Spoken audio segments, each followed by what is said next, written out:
సైదా గారు, ఇప్పుడు నేను మళ్ళీ చెప్తున్నాను, ఇక్కడ వాళ్ళ పేర్లు కానీ లేకపోతే ఎవరో ఎక్కడ ఏంటి తెలియకపోతే అసలు దీంట్లో పెద్ద చర్చ లేదు. ఇలాంటివి చాలా వస్తుంటాయిలే అనుకోవచ్చు. ఇక్కడ ఎవరైతే ఏనైన్గా ఉన్న అతను ద్వారా ఈ మిగిలిన ఇప్పుడు బయటకు వచ్చింది ఒక 4-5 గురించి మనం ప్రస్తావన తీసుకోవాల్సింది. దీంట్లో క్లాసిక్ ఎగ్జాంపుల్ ఉంది. మనం దీంట్లో మాట్లాడుకుంటున్నప్పుడు క్యాష్ హ్యాండ్లర్సు, కొరియర్సు ఇలాంటి పేర్లన్నీ వస్తున్నప్పుడు, అలాగే 7 అంచెల వ్యవస్థ, ఇది మొదటి నుంచి కూడా లెక్కర కుంభకోణంలో వినపడుతుంది. 7 అంచెల వ్యవస్థ అని చెప్పేసి అంచెలంచెలుగా ఒకళ్ళకి తెలియకుండా ఎవరేం చేస్తారో మళ్ళీ పక్కన నెక్స్ట్ ఫేజ్ వాళ్ళకి తెలియదు.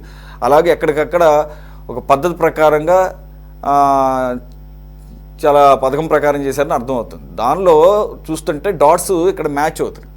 ఎలాగూ ఏ9గా ఉన్నటువంటి ఈశ్వర్ కిరణ్ కుమార్ రెడ్డికి ఉన్న కాంటాక్ట్స్, ఫర్ ఎగ్జాంపుల్ ప్రణయ్ అనే ఒక వ్యక్తి సివిల్ ఆస్పిరెంట్గా ఉండి అతను కూడా ఇంజనీరింగ్ చేసి ఐఐటిలో ఏరోస్పేస్ ఇంజనీరింగ్ అనుకుంటా, నాకు గుర్తు, నేను చదివి చూసినంత వరకు చదివి చాలామంది ఇంజనీరింగ్ చేసినా కూడా సివిల్స్ ఆస్పిరెంట్స్ ఉంటారు.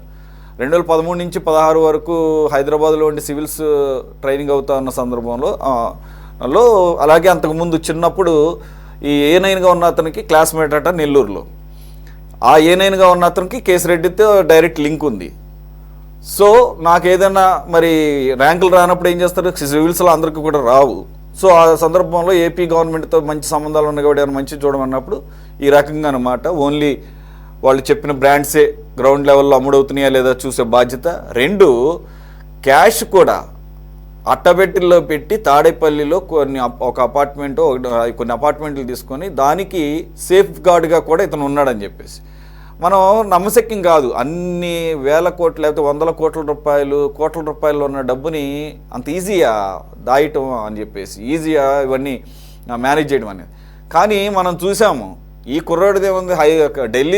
ఢిల్లీ హైకోర్టు జడ్జి ఇంట్లో 500 కోట్ల డబ్బు కట్టలు తగలబడిపోయినప్పుడు కదా వెలుగులోకి వచ్చింది. అలాగే కొన్ని సినిమాల్లో చూస్తుంటాము, కింద ప్లాస్టింగ్ ఫ్లోరింగ్ అని పగలగొడితే లోపల పెట్టినట్టు బాత్రూంలో సర్దుతుంటారు. ఎన్ని చోట్ల చూడలేదు. సో డబ్బుని స్టోర్ చేయటం అనేది ఈ రోజుల్లో ఇంత డిజిటల్ కరెన్సీ లేకపోతే ఇంత ఉన్నప్పుడు సాధ్యపడుతుందా అంటే ఎన్నో సంఘటనలు చూస్తున్నాం.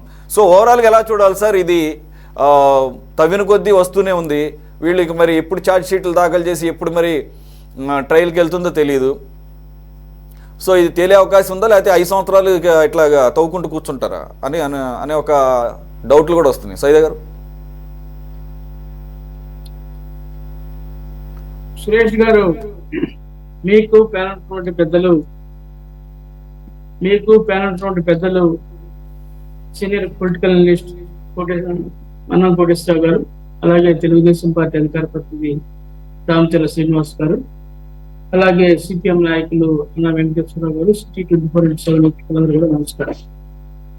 ఈరోజు ప్రధానంగా మనం చూస్తా ఉన్నాం గత కొంతకాలంగా ఆంధ్రప్రదేశ్ సంబంధించినటువంటి మద్యం కుంభకోణం కేసులో అనేక మంది మరి తవ్వే కొద్దీ మరి వాస్తవాలు బయటపడతా ఉన్నాయి.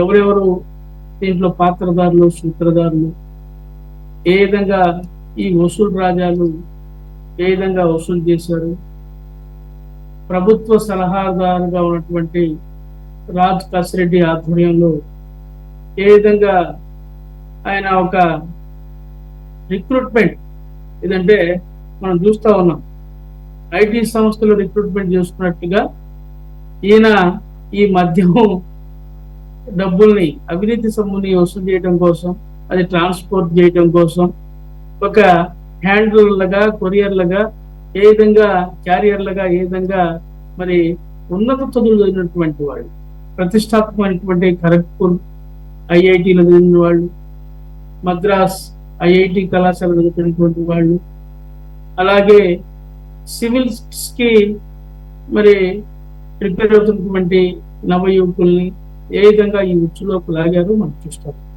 నిజంగా చాలా బాధాకరం. ఈ యొక్క మద్యం మాఫియా ఏ విధంగా బంతికింటుందో దీన్ని బట్టి మనకు అర్థమవుతుంది. పెద్దలు శ్రీనివాసరావు గారు చెప్పినట్టుగా ఇది ఒక రకంగా మనం చూసినట్లయితే యువతని పెడదారి పట్టించే విధంగా ఎందుకంటే మీరు కూడా చెప్పారు మీ కామెంట్స్ లో 25 సంవత్సరాలు ఉన్నటువంటి వాళ్ళు మేజర్లు, వాళ్ళకి అన్ని తెలిసే ఈ రంగంలో ప్రవేశించారు. కానీ ఇక్కడ ఒక విషయం మనం గమనించాల్సింది అంటే, ముఖ్యమంత్రి జగన్మోహన్ రెడ్డి గారికి రాజ్ కసిరెడ్డి ప్రభుత్వ సలహాదారుగా ఉన్నాడు. అదిగాక ముఖ్యమంత్రితో సన్నిహిత సంబంధాలు ఉన్నాయి. మేము చదువుకున్నాం, ఉద్యోగాలు రాలేదు, నిరుద్యోగులుగా ఉన్నాం. మాలాంటి వాళ్ళకి రాజు కసిరెడ్డితో సంబంధాలు ఏర్పడటం వల్ల, పరిచయాలు ఏర్పడటం వల్ల భవిష్యత్తులో మా యొక్క జీవితాలు బాగుపడతాయి, ఉద్యోగాలు వస్తాయి, ప్రభుత్వ ఉద్యోగాల్లో స్థిరపడతాం అనేటువంటి ఒక ఆలోచనతోటి ఈ రొంపిలోకి దిగినట్లుగా నాకు అనిపిస్తుంది. ఈరోజు మనం చూసినట్లయితే చుకేకుల ఈశ్వర కుమార్ రెడ్డి ఒక హెడ్ కానిస్టేబుల్ కుమారుడు. ఆయన మరి ఖరగ్పూర్ లో ఐఐటిలో చదువుకున్నాడు. అలాంటి వ్యక్తి ఆయన ఒక 2015లో ఒక లాజిస్టిక్ కంపెనీ, డీకార్డ్ అనేటువంటి లాజిస్టిక్ కంపెనీని స్థాపించాడు. దానికి ఫ్లిప్కార్ట్ సంస్థ సరుకుల్ని సరఫరా చేసినటువంటి వ్యక్తి, ఏదో హాయిగా బతుకుతున్నటువంటి వాడు ఒకసారిగా మరి ఇతనితో పరిచయాలు ఏర్పడ్డాయి రాజ్ కసిరెడ్డితో. ఆయన చిన్నగా దీన్ని ఈ ట్రాప్ లోకి లాగేయటం, ఆయన దీంట్లోకి దిగి ఏదో బాగుందని చెప్పి అనుకోవటం. ఈయన కూడా ఖరగ్పూర్ ఐటీ పూర్వ విద్యార్థుల సమావేశంలో ఒక సందర్భంలో పాల్గొని, నేను అనేకమైనటువంటి లాజిస్టిక్స్ సంస్థలను స్థాపించాను, అనేక కంపెనీలు ఇతర రాష్ట్రాలు, ఇతర దేశాల్లో ఉన్నాయి అని చెప్పి చెప్పడం. ఆ యొక్క పూర్వ విద్యార్థుల సమావేశంలో ఆ కాలేజీకి 10 లక్షల రూపాయల డొనేషన్ ఇవ్వడం, అంటే ఒక నమ్మకం కలిగే విధంగా నా సంపాదన ఈ స్థాయిలో ఉంది అని చెప్పే విధంగా ఒక బ్రాండ్ గా అతను చెప్పుకునేదానికి ప్రయత్నం చేయడం, అతను చూసి మరి కొంతమంది ఈ ఊబిలోకి రావటం, ఇవన్నీ జరిగాయి. ఎందుకంటే సిట్ విచారణలో ఇవన్నీ కూడా కొంతమంది వచ్చి సాక్షులుగా వాళ్ళు చెప్తున్నటువంటి విషయాలు వాళ్ళ విచారణలో తెలిసినట్టుగా మనకు అనిపిస్తాం. సో ఏది ఏమైనా ఇది ఒక పెద్ద మహమ్మారి, మద్యానికి సంబంధించినటువంటి స్కామ్. ఇది ఎన్ని వేల కోట్ల రూపాయలు మరి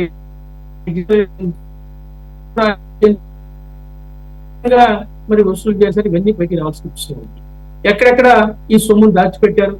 మరి జగన్మోహన్ రెడ్డి ప్యాలెస్ సమీపంలోనే ఒక ఇల్లు అద్దె తీసుకొని ఈ డబ్బునంతా అక్కడ చేర్చి అట్టపెట్టెల్లో పెట్టి, ఏదో చెవిరెడ్డి భాస్కర్ ఎన్నికల సమయంలో చెవిరెడ్డి భాస్కర్ రెడ్డి ద్వారా రాష్ట్రంలో ఉన్నటువంటి అన్ని నియోజకవర్గాలకి డబ్బులు సరఫరా చేసినట్లుగా మరి కథనాలు మనం వస్తా ఉన్నాయి, చూస్తూ ఉన్నాం. అయితే నిజ నిజాలు ఏంటి అనేది మరి సిట్ విచారించాలా, వాస్తవాలు బయటికి వెలికి తీయాలా. అలాగే ఎవరైతే ఈ యొక్క కుంభకోణంలో ఇరుక్కున్నారో, పెద్దలు ఎవరు, సూత్రధారులు ఎవరు, పాత్రధారులు ఎవరు, వాళ్ళ మీద మరి కఠినంగా శిక్షించాలా. వారిని అవసరమైతే లైట్ డిటెక్టర్ ద్వారా వాళ్ళకి పరీక్షలు నిర్వహించి వాస్తవాలు రాబట్టాలా. దీనికి ఎవరికి అంతిమ లబ్ధిదారుడు ఎవరో అతన్ని శిక్షించే విధంగా ప్రభుత్వం చర్యలు తీసుకోవాలని చెప్పి మేము కాంగ్రెస్ పార్టీ తరఫున డిమాండ్ చేస్తా ఉన్నాం. మా ఏఐసిసి రాష్ట్ర ఇన్ఛార్జ్, ఏఐసిసి ప్రధాన కార్యదర్శి మాణిక్యం ఠాగూర్ గారు కూడా దీని మీద స్పందించి మరి దీని మీద ఒక నిశ్చితంగా దీన్ని పరిశీలించి చర్యలు తీసుకోవాలని కూడా ఆయన చెప్పినటువంటి విషయాన్ని కూడా ఈ సందర్భంగా మేము గుర్తు చేస్తా ఉన్నాం. కాంగ్రెస్ పార్టీ తరఫున ఈ రాష్ట్రంలో అవినీతి అక్రమాల మీద, ఎందుకంటే ఇప్పుడు ఎదురు జగన్మోహన్ రెడ్డి ప్రభుత్వం మాట్లాడేటువంటి పరిస్థితి లేదు, ఆయన అయినటువంటి పరిస్థితి మనం చూస్తా ఉన్నాం. ఒక ప్రతిపక్ష పాత్రగా శ్రీమలారెడ్డి గారు ఈ రాష్ట్రంలో అన్ని విషయాల మీద మాట్లాడడానికి, పోరాటం చేయడానికి సన్నద్ధమైన విషయాన్ని మీకు తెలియజేస్తా ఉన్నాం. ఇప్పటికే అనేక జిల్లాల్లో పర్యటిస్తూ ఉంది. మరి దీనికి బట్టి మనం ఆలోచించాల్సిన విషయం ఏంటంటే, జగన్మోహన్ రెడ్డి హయాంలో జరిగినటువంటి ఈ మద్యం కేసులో అంతిమ లబ్ధిదారుడిని అరెస్ట్ చేసేందుకు ఈ ప్రభుత్వం చొరవ చూపాలని చెప్పి మేము కాంగ్రెస్ పార్టీ తరఫున డిమాండ్ చేస్తా ఉన్నాం. అలాగే ఎవరైతే యువకులు ఉన్నారో, నమ్మి వెళ్ళారో అలాంటి యువకులకి కౌన్సిలింగ్ ఇచ్చి, ఎందుకంటే వాళ్ళు కేవలం ఉద్యోగాలు, ఏదో జీతభత్యాల కోసం పనిచేసిన వాళ్ళు తప్ప వాటాల కోసం పనిచేసినటువంటి వాళ్ళు కాదు. ఆ తల్లిదండ్రులకి మరి కడుపుకోత మిగల్చకుండా, ఆ పిల్లల భవిష్యత్తుని నాశనం చేయకుండా ప్రభుత్వం మానవతంతో వ్యవహరించాలని కూడా నేను మన తరఫున, మన ఛానల్ తరఫున, మన డిబేట్ తరఫున నేను ప్రభుత్వాన్ని రిక్వెస్ట్ చేస్తా ఉన్నా. సురేష్ గారు. Okay sir.